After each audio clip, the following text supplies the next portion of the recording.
Hello friends, എല്ലാവർക്കും സ്വാഗതം പുതിയ വീഡിയോയിലേക്ക്. ഇന്ന് ഞാൻ വന്നിട്ടുള്ളത് വളരെ സിമ്പിളായിട്ട് തയ്യാറാക്കി എടുക്കാൻ പറ്റുന്ന രുചികരമായിട്ടുള്ള ഒരു വെജിറ്റബിൾ ഡിഷ് ആയിട്ടാണ്. ആരും കഴിക്കാൻ കൊതിക്കുന്ന മാമ്പഴ പുളിശ്ശേരിയാണ് കേട്ടോ ഇന്നിവിടെ ഉണ്ടാക്കാൻ പോകുന്നത്. വീഡിയോ കണ്ടിട്ട് ഇഷ്ടപ്പെടുവാണെങ്കിൽ ലൈക്ക് ചെയ്യുക, ഷെയർ ചെയ്യുക, കമൻറ്റ് ചെയ്യുക, ചാനൽ സബ്സ്ക്രൈബ് ചെയ്യാനും മറക്കരുതേ. പിന്നെ ഫേസ്ബുക്കിലൂടെയാണ് വീഡിയോ കാണുന്നതെങ്കിൽ പേജ് ഫോളോ കൂടി ചെയ്യണേ. ഒപ്പം നമുക്ക് നേരെ വീഡിയോയിലോട്ട് പോവാം.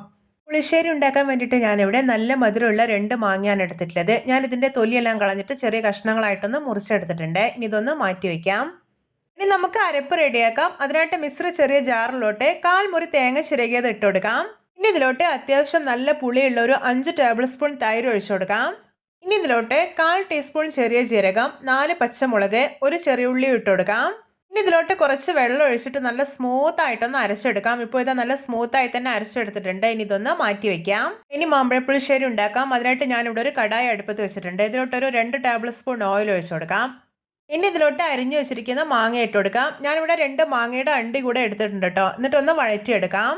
ഇപ്പോൾ ഇതാ മാങ്ങ ഒന്ന് വഴന്ന് കിട്ടിയിട്ടുണ്ട്. ഇനി ഇതിലോട്ട് 1/2 ടീസ്പൂൺ മഞ്ഞൾപ്പൊടിയും ആവശ്യത്തിന് ഉപ്പും ഇട്ട് കൊടുക്കാം. പിന്നെ കുറച്ച് വെള്ളം ഒഴിച്ചു കൊടുക്കുന്നുണ്ട്. എന്നിട്ടൊന്ന് ഇളക്കി കൊടുക്കാം. ഈ മാങ്ങയൊക്കെ ഒന്ന് കുക്കായി വരട്ടെ. ഒരു കാര്യം പ്രത്യേകം ശ്രദ്ധിക്കണം, മാങ്ങ അധികം അങ്ങ് വെന്തുടഞ്ഞു പോവരുത്. നമ്മൾ കഴിക്കുന്ന സമയത്ത് ചെറുതായി ഒന്ന് കടിക്കാൻ പറ്റുന്ന പാകത്തിൽ കിട്ടണം. ഇതാ കറി കണ്ട ഒന്ന് തിളച്ച് വരാൻ തുടങ്ങിയിട്ടുണ്ട്. മാങ്ങയൊക്കെ പാകത്തിന് തന്നെ കുക്കായിട്ടുണ്ട്. ഇനി ഇതിലോട്ട് അരപ്പ് ചേർത്ത് കൊടുക്കാം. കുറച്ച് ജാറ് കഴുകിയിട്ട് വെള്ളം കൂടി ചേർക്കുന്നുണ്ട്. എന്നിട്ടൊന്ന് ഇളക്കി യോജിപ്പിച്ചെടുക്കാം. ഇനി ഇത് നന്നായിട്ടൊന്ന് തിളച്ചിട്ട് അരപ്പൊക്കെ ഒന്ന് കുക്കായി വരട്ടെ. നമ്മുടെ ഈ മാമ്പഴ പുളിശ്ശേരിക്ക് നല്ലൊരു ടേസ്റ്റ് കിട്ടാൻ വേണ്ടിയിട്ട് ചെറിയൊരു കഷ്ണം ശർക്കര ഇട്ട് കൊടുക്കുന്നുണ്ട്. ഇപ്പോൾ ഇതാ കറിയൊക്കെ നല്ല പാകത്തിന് തന്നെ കുറുകി റെഡി ആയിട്ടുണ്ട്. ഇനി ഇത് വാങ്ങി വയ്ക്കാം. എന്നിട്ട് വറവ് റെഡിയാക്കാം.